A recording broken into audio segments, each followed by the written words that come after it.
I know everybody heard of Paul Bunyan, but I wonder if they know. Hey, namaskar everyone, how are you? Hopefully everybody's doing fantastic. Listen, if you're new to the channel, thanks for stopping by and checking it out. I hope you're going to stick around. If you're already a subscriber, thank you and welcome back. We are in Braddock, Pennsylvania. Look at that furnace in the background. I don't know if you can tell right now, but those lights are on.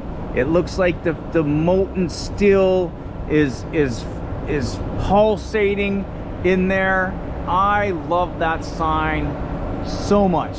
That sign is really, really awesome. But that's why we're not in Braddock. I come here to Braddock to show you something. I told you we like roadside attractions a lot, and we are gonna see one and also talk about a legend, a lore of the steel industry. It smells good. It does. That, I think that's a restroom right there, or a restaurant right there. That's why it smells good. It's a restroom. No, it's a restaurant right there, and they must use wood to fire in there. It smells really good. And if you look over here, those clouds and the pollution rolling on by, that's the United Steel Corporation right there. Former, I think. I don't know what they do there now. USS Valley Works over there. We are going to talk about the Paul Bunyan of the steel industry. Joe Magarac is what we're going to talk about. Never heard of him, huh? Well, I am going to tell you all about him today. So if you are ready for today's adventure, I suggest you get off the couch, you get ready. Let's go. Okay, I am going to give you a point of view. Oh, check this out right here. This is what's cool when you start walking. Look at that thing. That's pretty cool. Dangerous conditions within, no trespassing. But we are going to give you a point of view while I'm walking to where I got to walk to and tell you a little story about Joe Magarac. Okay? He was a hunkie, and he came into town one day. Look at this. Yeah, we're just going to give you the point of view of how crazy this plant looks. That's awesome. But it all starts way back, probably in the 1930s sometime. There was a guy, he owned a steel plant, Steve Mestrovich, and he had a daughter, Mary Mestrovich, and she was of age. She was 18. She wanted to get married. She was ready to be married. But as a father,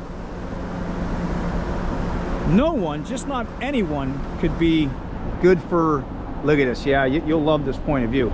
Not just everybody could be good for his daughter. So he decided to have a contest. He decided to have a contest, and the strongest man would win his daughter's hand in marriage. It was a community thing. It was a big to-do. There was kids playing and families and ladies cooking and feeding everybody. And all the men from the steel mills came by because they wanted Mary's hand in marriage. Edgar Thompson Works. I think I seen something. I'm gonna go up here. You don't have to come up here in the snow if you don't want. Oh my goodness, it's deep. I wanted to stop and pause those so they can read them if they want. Well, anyway, he wanted to pick the strongest man to win his daughter's hand. He had a contest, and he brought 3 steel beams from work. One weighed 350 pounds, one weighed 500 pounds, and one weighed 900 pounds. Laid them out in the middle of the town field there where they were having this party. Look at that, first slab cast, 8/1992. In memory of fellows employees who lost their lives at the workplace. Wow. Huh. Jeez. Like I said, the steelmen, all the workers came and everybody kind of passed up the, everybody kind of made the 350 pound mark. Easy stuff if you're a steel worker, right? Then they got to the 500 pound, and some made it, but only three people did to make it to the 500, or to make it to the 900 pound one. Yeah, I'm walking through this snow right now, so bear with me here. Yeah, there was 3 people that made it past the 500 pound mark. It's Pete Cusick, Andy Dabrowski, and Eli Stanowski. I think Stanowski was from Homestead. Andy was from Johnstown, and Pete was from Hunkytown, which he was like the favorite to win. And actually, that's who Mary had eyes for. Each one of them tried this 900 pound steel, could not lift it. Some got hurt, just couldn't do it, too much. Then you heard some laughter. Ooh, look at that.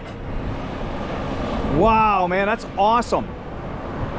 Then you heard some laughter from the background. A man that nobody ever seen before. Big guy.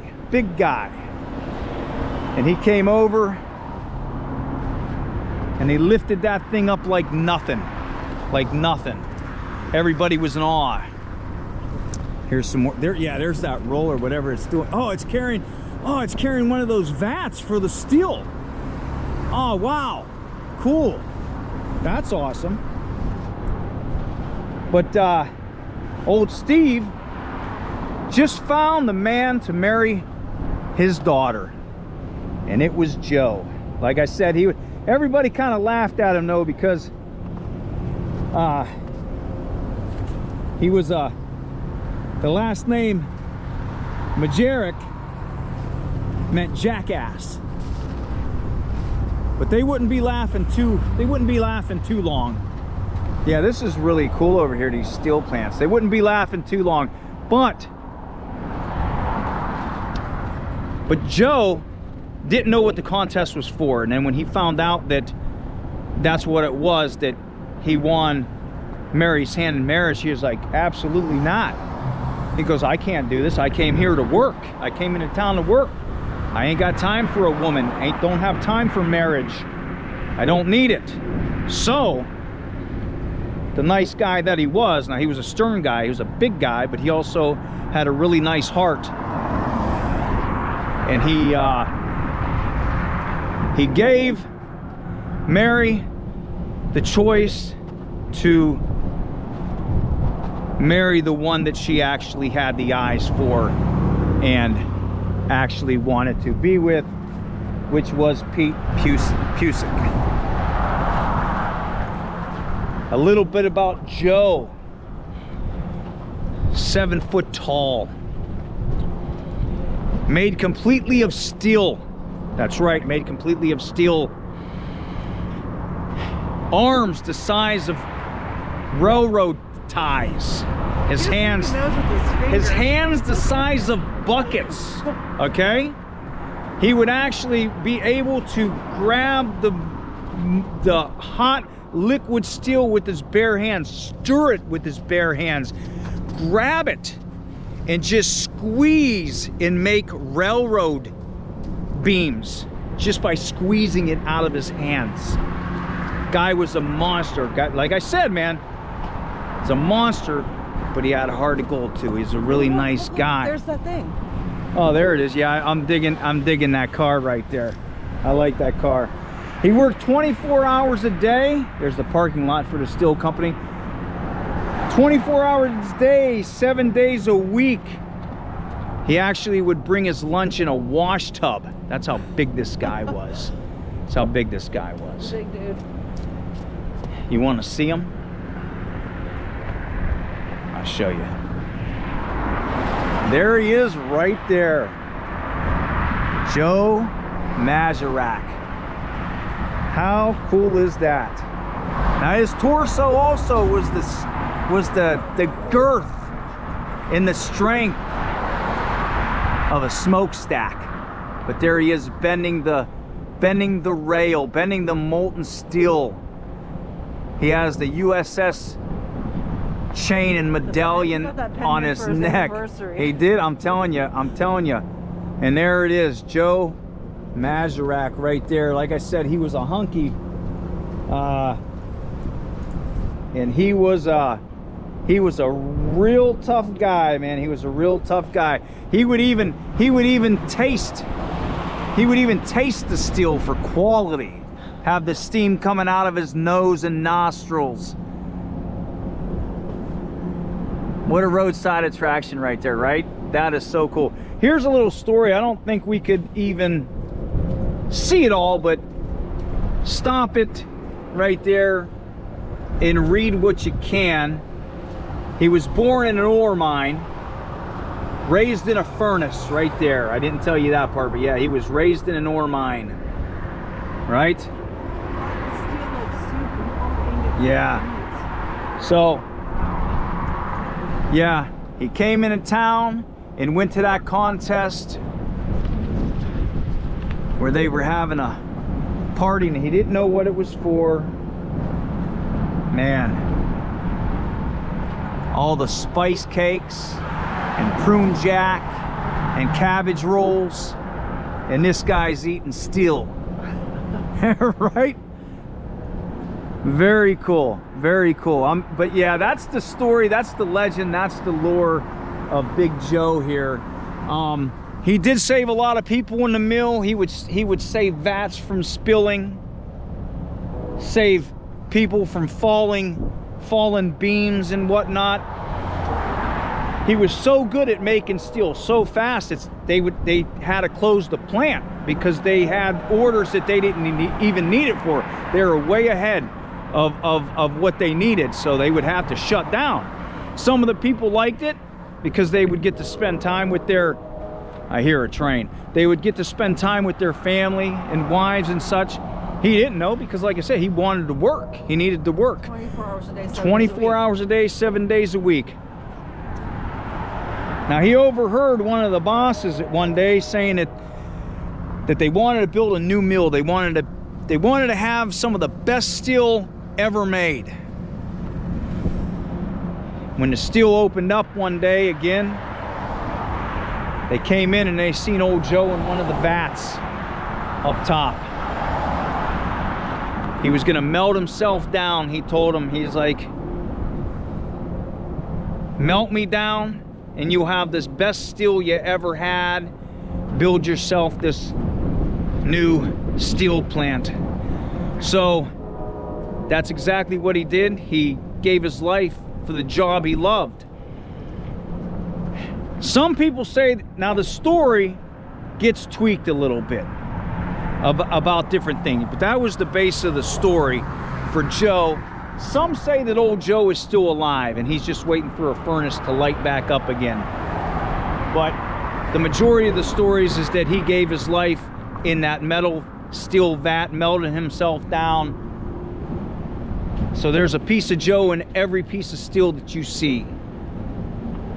Old Joe. Joe Magarac. How about that? So yeah, little story about Joe. I thought that was pretty cool. Neat roadside attraction, and you can see some of the history here from in Pittsburgh. We're in Braddock, but you know, we're in Pittsburgh here. Very cool to see. Very cool to see. I'm loving that statue. And there's the, I didn't even think I looked up right there. USS, yeah, Mon Valley Works. Never worked in a steel plant. Never worked in a steel plant.